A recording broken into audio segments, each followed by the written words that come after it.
Hello everybody. So, this is going to be a bit more of a rambling video. I kinda want to share my own life philosophy and how it has evolved throughout the years, in the hopes that it might be useful to someone, but most importantly this is for myself. I kinda want to sort out my thoughts and go through my past and just like do a little bit more introspection openly here. I'm gonna edit some gameplay on the background from some roguelike, don't know, probably Risk of Rain or something, I don't know. Anyway, hopefully you'll find this interesting or useful or at least something, I don't know. Whatever. I also kind of want to do this to get back in the more a speaking style. Like, I want to speak more, and that requires me to speak, and that's why I'm gonna start recording this. Or I want to do this, so, you know, to get back into commentaries. Anyway, so, first of all, because we're talking about, like, general worldviews and, like, life philosophy and stuff like that, I do need to kind of, like, preface with, like, religiosity, because that, unfortunately, does have a really, really huge impact on it.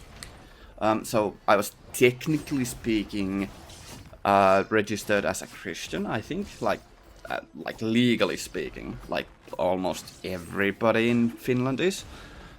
Now, I didn't exactly really do much with that. I did read Bible for the first time, like when I was, I think, 6 years old or something like that, and yeah, that was a thing.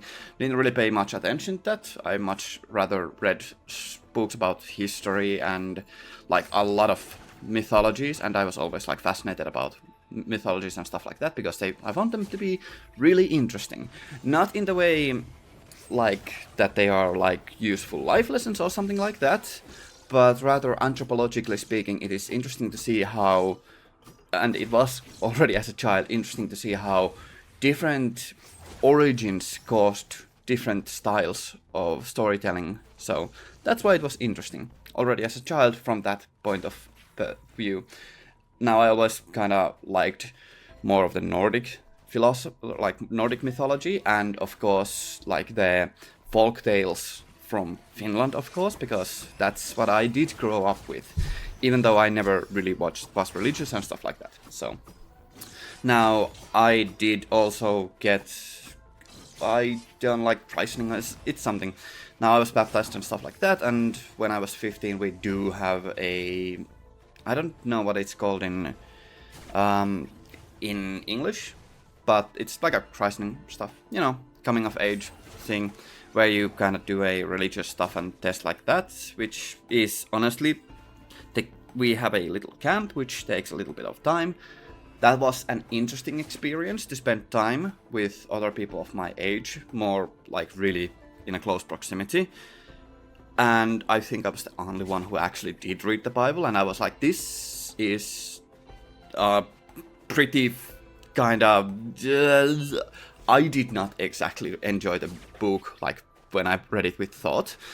However, I didn't exactly become anti-religious because of that, because our priest I think he's still alive.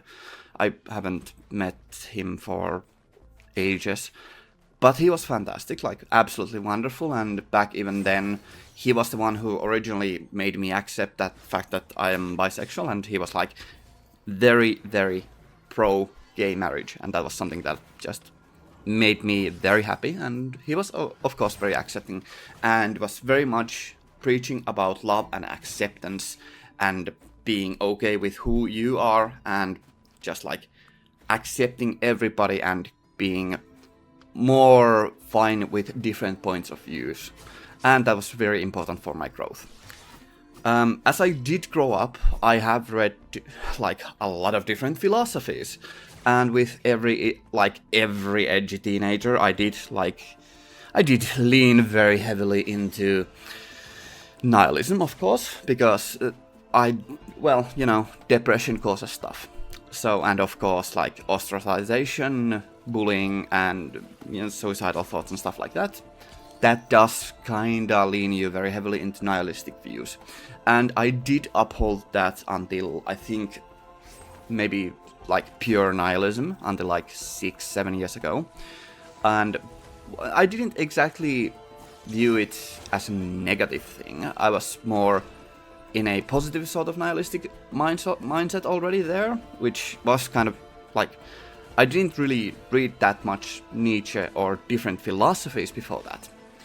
But I was already like familiar with, like, nihilism was the only thing that I did like do any studying into, and I was like, okay, yeah, this makes sense to me.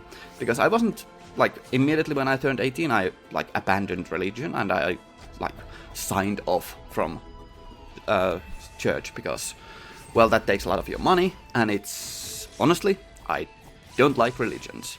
Now, that doesn't mean that if you're a religious person, honestly, I don't mind, I don't care.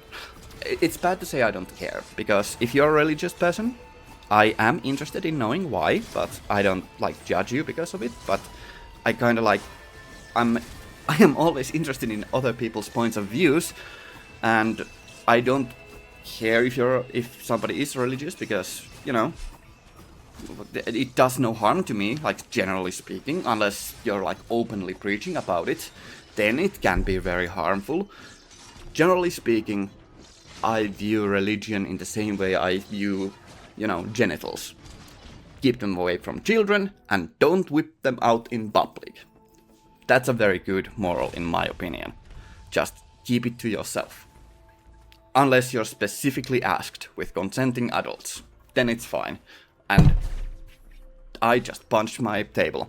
Like, specifically in our schools, we do teach about, like, that there are a lot of religions in the world, and we are told to view them, but, like, look into them, not specifically indoctrinated into any of them in our school system, and that's how it should be, and I really like that. Even though, if you are from anything else, other than Christianity, you get a kind of a special, which is called, you get a special class called life lessons, which are like it's how to view the world. It's a different kind of class than religion class, and it's a thing. And in our religion class we more treat it as a, like, history. So, you know, it's fine. And we don't have much of those classes anyways, so it is what it is. But back to what I did with nihilism, because I never viewed it as a negative thing, because I think it freed me from constraint about thinking about, like, an ultimate destination or the end point, and more made me focus on the moment. And that's how nihilism was, like, affecting my life, like, 7, 8, 9, 10 years ago. And that was very useful for me at that moment to, like, focus on myself and just, like, keep the current moment, and allowed me to stay more present. And it kind of did help me, like, there is a difference between nothing matters and nothing matters. So, you know, that's a different way. Now, I did start looking into other worldviews quite a bit, and specifically different philosophies and stuff like that, like pretty soon after that, like in my earliest of 20s.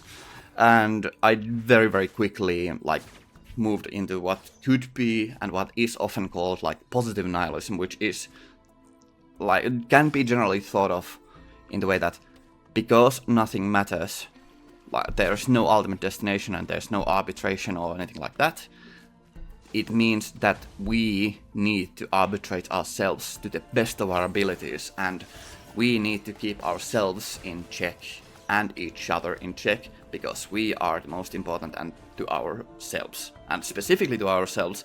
And it also pushed me more towards, like, not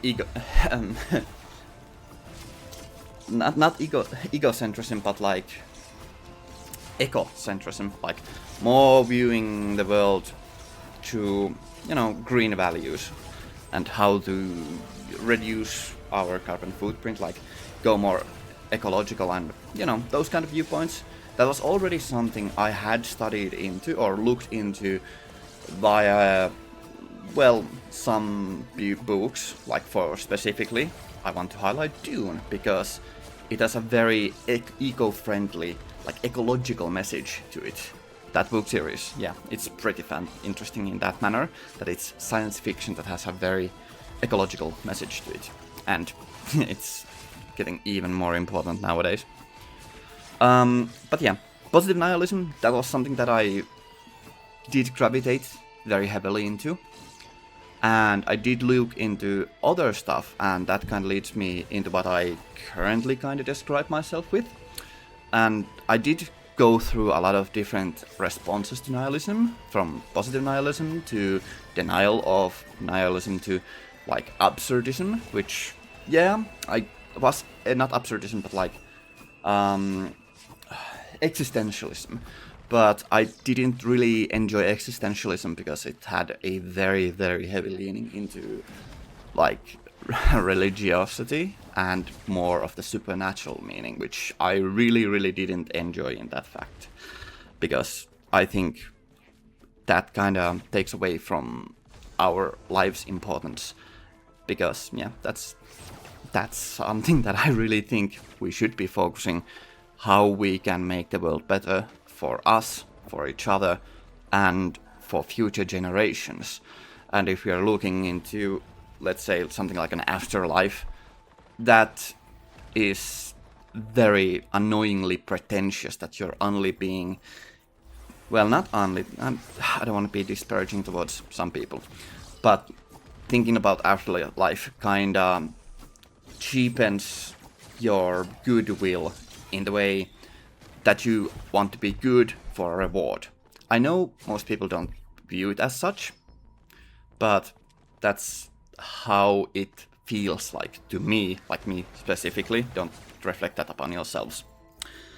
And that kind of leads me into currently I am viewing myself as an absurdist, which, to put simply, is a response to nihilism, whereas nihilism says that nothing matters and we are freed from the constraints or restrictions of like anything supernatural order or stuff like that. Absurdism is a reply to that, or at least this is how I view it. So like I'm just paraphrasing things, and this is how I handle these. I'm nowhere near an actual philosopher or anything like that.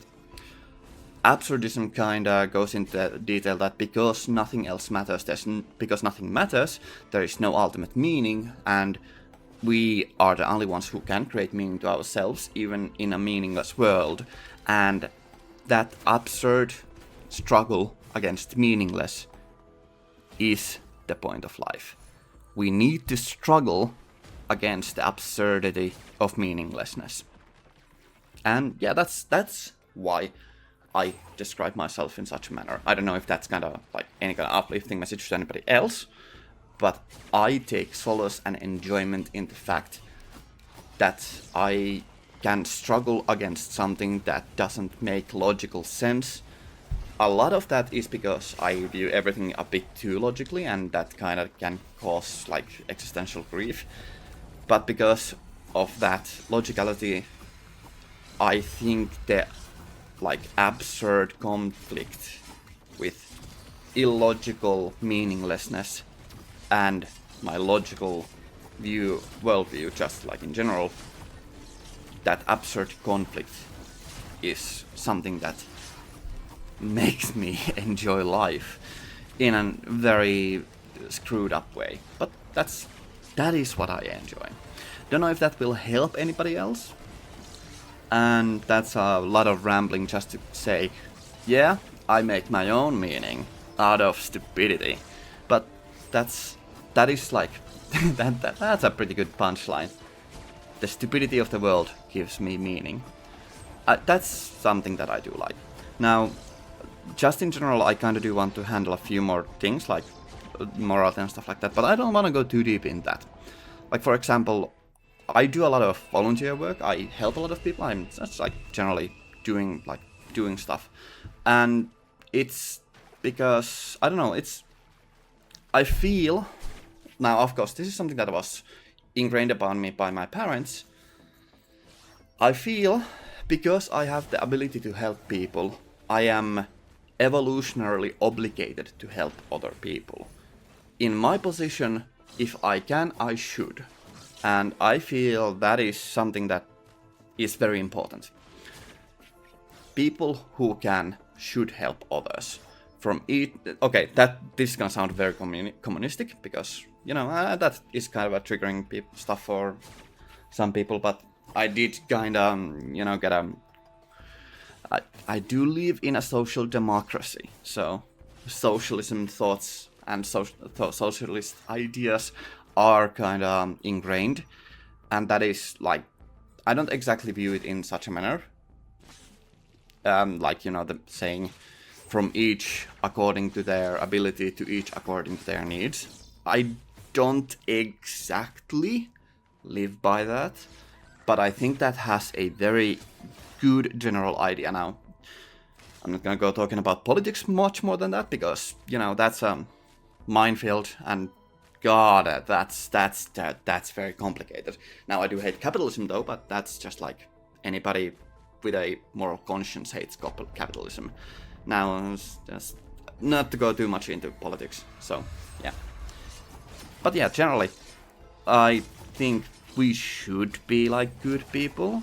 We need to help each other, not because of any reward, not because we are obligated, but because we can. I think even though I honestly do very much despise Christianity, not Christians, but Christianity just in general, there is like there's of course in every philosophy and every religion, I think there's something that can be taken from them. And like in general, the golden rule that do unto others as you want to be done unto you, that's generally speaking pretty good. That's something that should be that people should live by. Of course, like I see a lot of Christians who don't live by that. Whatever, not my thing. I just admonish them just in general. But that also doesn't require a religion to be thought. That's just humanitarian, I feel. So I don't need like supernatural warden to tell me that I should do good things. I do good things because it makes me feel good. In video games, my ultimate power fantasy is to be as good as I humanly can. Even more so than I am in reality. In reality, I am limited by a lot of things. But in games, I can explore my power fantasy of being as good as I possibly could.